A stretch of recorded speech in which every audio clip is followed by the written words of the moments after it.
Hello friend, नमस्कार। मैं दिनेश शर्मा आज आपको भारतीय दंड संहिता में आईपीसी इंडियन पिनल कोड की सेक्शन 166 ए के विषय में बताऊंगा। भारतीय दंड संहिता में धारा 166 ए क्या कहती है और इसके विषय में आप आगे जानकारी जाएंगे कि वर्तमान में अभी किस तरीके का माहौल चल रहा है। आपने देखा होगा कि उत्तर प्रदेश में एक बलात्कार की घटना घटी है, उसकी एफआईआर नहीं लिखी गई है, जो कि वर्ष दिसंबर 2012 में निर्भया बलात्कार के केस के बाद भारतीय दंड संहिता का फरवरी 2013 में संशोधन किया गया था और उसमें स्पष्ट प्रावधान थे कि महिलाओं से रिलेटेड जो भी अपराध होंगे उसकी एफआईआर लिखना बाध्यता होगी, कंपल्सन होगा, बाइंडिंग होगी और यदि ऐसा कोई एफआईआर नहीं लिखेगा तो उसे 6 माह से लेकर 2 वर्ष का कठोर कारावास की सजा का प्रावधान है। ऐसा आईपीसी 166 ए बोलती है। तो आगे चलते हैं कि भारतीय दंड संहिता में इस प्रकार के क्या और भी प्रावधान है, खासकर इस धारा की डिटेल अपन पढ़ेंगे। आपको बताना चाहता हूं कि विधि का शासन, रूल ऑफ लॉ बहुत ज़रूरी है। यदि विधि का शासन नहीं होगा तो ऐसा ही होगा कि जिस तरीके से लोग थाने में जाएंगे और एफआईआर नहीं लिखते हैं, भले ही भारतीय दंड संहिता में प्रावधान कर दिया गया हो। विधि का ज्ञान, नॉलेज ऑफ लॉ होना बहुत जरूरी है। विधि की अज्ञानता क्षम्य नहीं होती। Ignorance of the law is no excuse. कोई आप कह नहीं सकते जज साहब को, श्रीमान मुझे तो जानकारी नहीं थी कि ऐसा ही कानून था। जैसे ही यदि कानून बनता है और गजट भारत के राजपत्र में वो छप जाता है, प्रकाशित हो जाता है, उस दिन से ये माना जाता है कि भारत के सभी लोगों को ये ज्ञान हो गया है कि विधि की उसे जानकारी है, विधि का ज्ञान है, नॉलेज ऑफ लॉ है। विधि की अज्ञानता क्षम्य नहीं होती। इस चीज़ को आपको याद रखना होगा।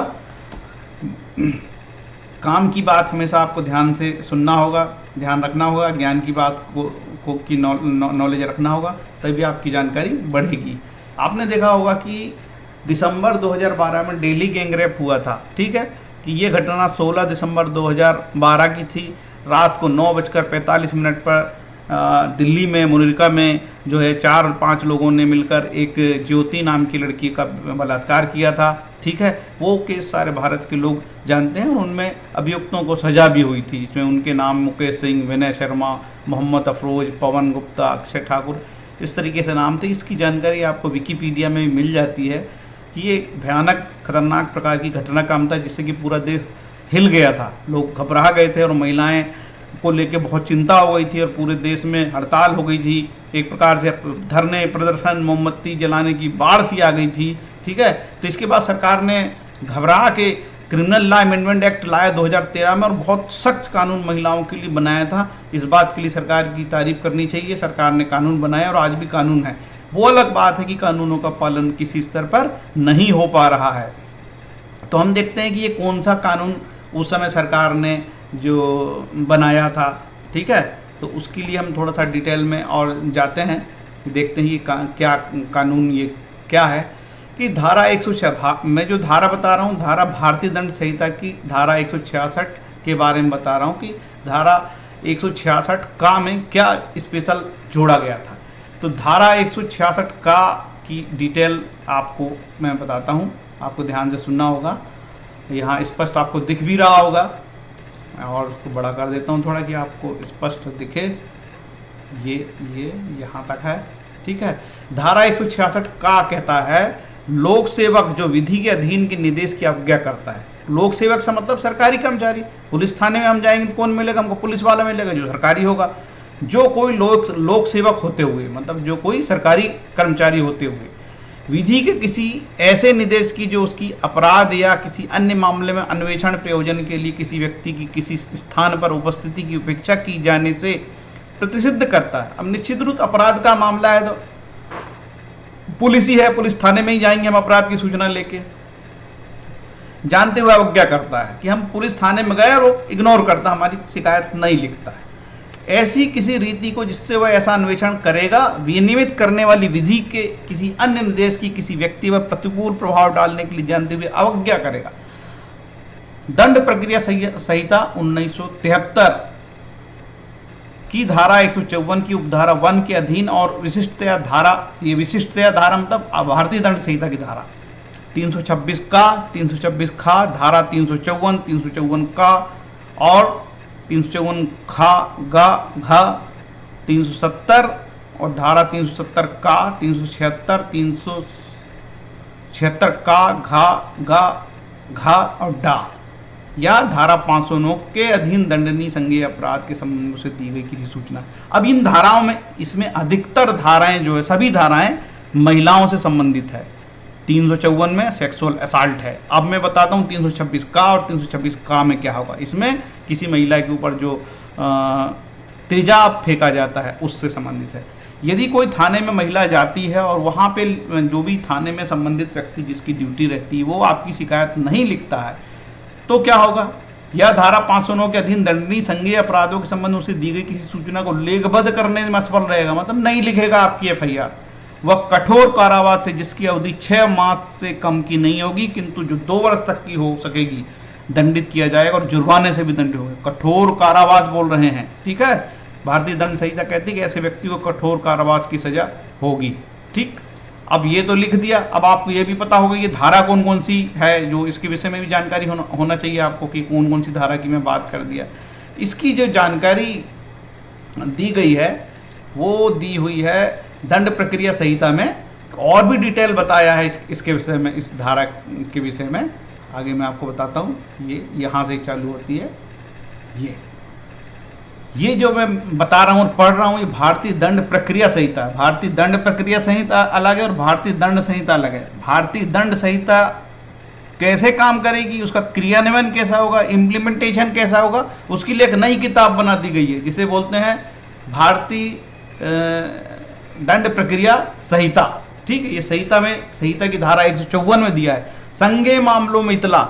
यदि संज्ञेय मामले में कोई व्यक्ति इतला देता है तो संबंधित जो व्यक्ति थाने में है उसकी जिम्मेदारी होगी कि इन धाराओं में, धारा भी कोट की गई है, मैंने जो धारा पढ़ा वही धारा है। इन धाराओं में यदि कोई व्यक्ति आता है और इन धाराओं के तहत अपराध दर्ज कराना चाहता है तो उस व्यक्ति को, पुलिस अधिकारी को सबसे पहले मामला तो दर्ज करना ही पड़ेगा, और नहीं दर्ज करेगा तो 6 माह से लेकर 2 साल तक की सजा है, ठीक है। और भी डिटेल दी है कि वहाँ महिला पुलिस अधिकारी या किसी महिला अभिलिखित की जाएगी। ये भी डिटेल लिखी है कि ऐसे अपराध को, महिलाओं से संबंधित अपराध को महिला पुलिस अधिकारी या महिला अधिकारी द्वारा अभिलिखित किया जाएगा, ठीक है। और ये भी लिखा हुआ है कि ऐसा व्यक्ति अस्थायी रूप से, मानसिक या शारीरिक रूप से निःशक्त हो, ऐसी इत्तला किसी पुलिस अधिकारी द्वारा उस व्यक्ति को दी जाती है तो उसके घर में जाके भी वो अपराध को, उसके घर जाके अपराध को, एफआईआर को दर्ज करेगा। मतलब बहुत सारी सुविधा। शारीरिक रूप से निःशक्त, तो ऐसे इत्तला किसी पुलिस अधिकारी द्वारा उस व्यक्ति के जो ऐसे अपराध की रिपोर्ट करने की इच्छा करता है निवास स्थान पर या उस व्यक्ति के विकल्प के किसी सुगम स्थान पर यथास्थिति किसी द्विभाषीय या किसी विशेष प्रबोधक की उपस्थिति में अभिलेख करेगा। यदि वो हो सकता है कि वो हिंदी और अंग्रेजी भी अच्छे से नहीं जानता तो उसका द्विभाषीय रखने की भी अनुमति मिलेगी और उसकी एफआईआर मिलेगी। मतलब हर एक प्रकार की सुविधाएं यहाँ पे महिलाओं को दी गई है, ठीक है। और यदि वो ऐसा नहीं करेगा तो 6 माह से लेके 2 वर्ष तक के कठोर कारावास का भी सजा का प्रावधान किया गया है। अब ये देख लेते हैं कि वो और जो भी धाराएं हैं, खासकर ये 166 का लोक सेवक का के बारे में लिखा है, जो मैं आपको बता रहा हूँ कि 6 माह से 2 वर्ष की सजा होगी। और संबंधित ये अब बता 326 में अम्ल आदि का प्रयोग करके स्वेच्छा घोर उपहत्या करेगा, किसी महिला के ऊपर कोई तेजाब वेजाब डाल दिया है और ऐसे मामले की रिपोर्ट 326 का कहलाती है। स्वेच्छा अम्ल फेंकना है, फेंकने का प्रयत्न करेगा, एसिड फेंकने का प्रयत्न करेगा, 326 का। ऐसे मामले में भी पुलिस को सबसे पहले एफआईआर लिखनी पड़ेगी और नहीं लिखेगी तो 6 माह से लेकर 2 वर्ष की सजा। आगे चलते हैं 354 के मामले में भी 354 स्त्री की लज्जा भंग करना, सेक्सुअल असॉल्ट, इस मामले में पुलिस एफआईआर लिखेगी। 354 का अवांछनीय शारीरिक संपर्क, क्रिया, समलैंगिक संबंध बनाने की स्वीकृति की मांग या अनुरोध, अश्लील साहित्य दिखाना की प्रकृति की लैंगिक उत्पीड़न, इस प्रकार का कोई कृत्य होगा वो थाने जाएगी तो मामला लिखना पड़ेगा। अब चलते हैं आगे। हाँ, 354 का विवश करने के आशय से स्त्री पर हमला या आपराधिक बल का प्रयोग करेगा, दस्परिता करेगा, कोई पीछा करेगा, ठीक है, ये या उसको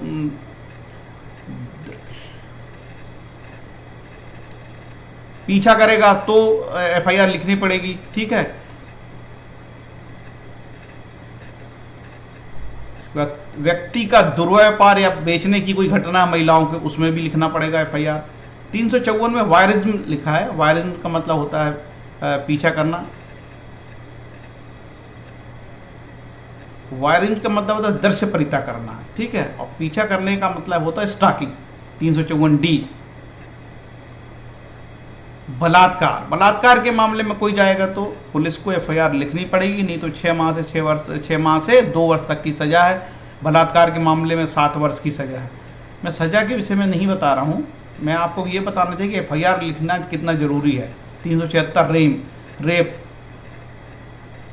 और 376 का, 376 खा, 376 गा, 376 खा सामूहिक बलात्संग, प्राधिकार में किसी व्यक्ति के द्वारा मैथुन, पति द्वारा अपनी पत्नी के साथ पृथक्करण के दौरान मैथुन, बलात्संग का अपराध करने की ऐसी क्षति पहुंचाने वाले व्यक्ति, महिलाओं से संबंधित अपराध, यदि पुनरावृत्ति अपराधी बार बार कोई अपराध करेगा, ऐसे किसी भी मामले में पुलिस को FIR लिखनी ही पड़ेगी, वो मना नहीं कर सकती।